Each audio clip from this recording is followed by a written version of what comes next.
Today, we are going to honor all of you because all of you are winners in fostering help for all people in Iloilo.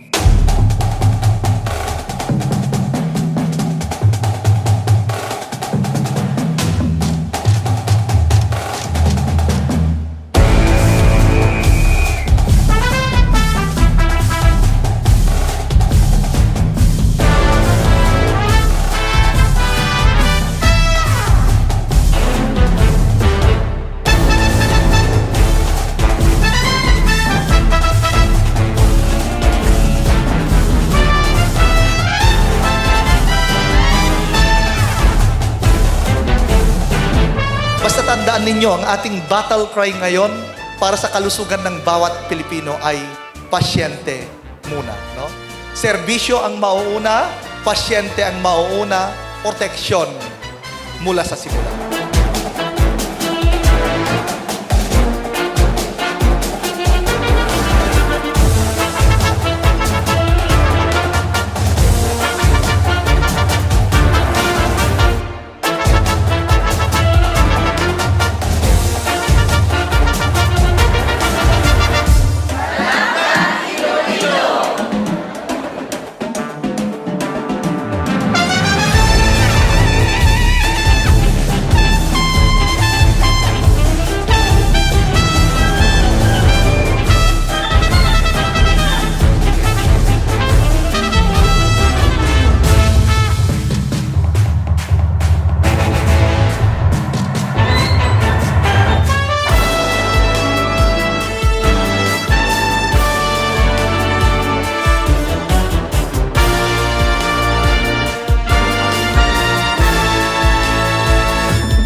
All our health champions, hindi man tanan mangin champion, number 1, number 2, number 3. Pero para sa akon, dako gid ang inyo nabulig para sa probinsya, kag deserve yung giting award. So palakpakan tagid ang aton nga mga municipalities nga nagaugyon kag nagasuporta.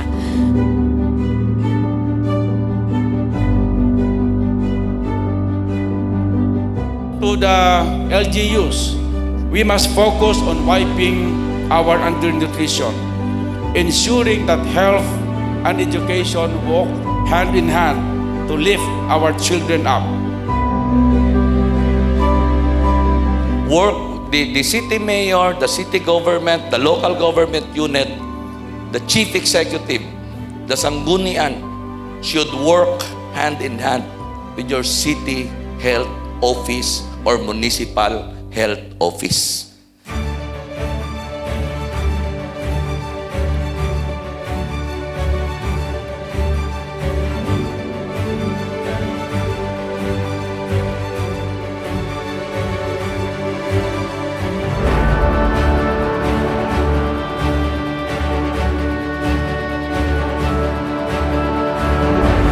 This award, I want to share it with all MHOs. Can you please stand? My dear colleagues, can you please stand? This is not only my award, it is ours. Okay, so let us clap our hands to our MHOs.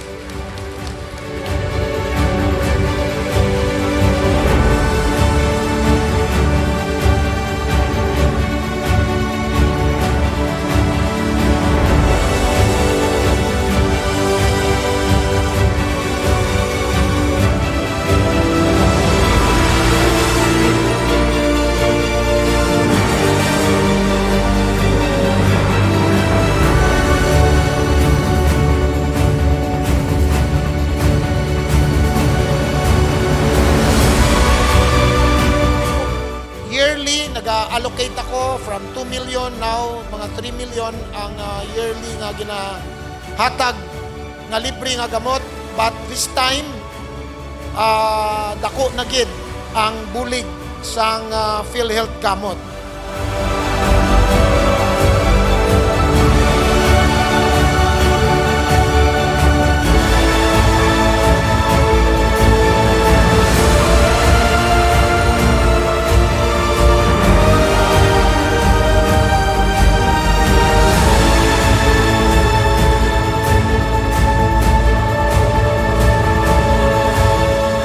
the awards you received today are proof that you know how to fight and know how to win.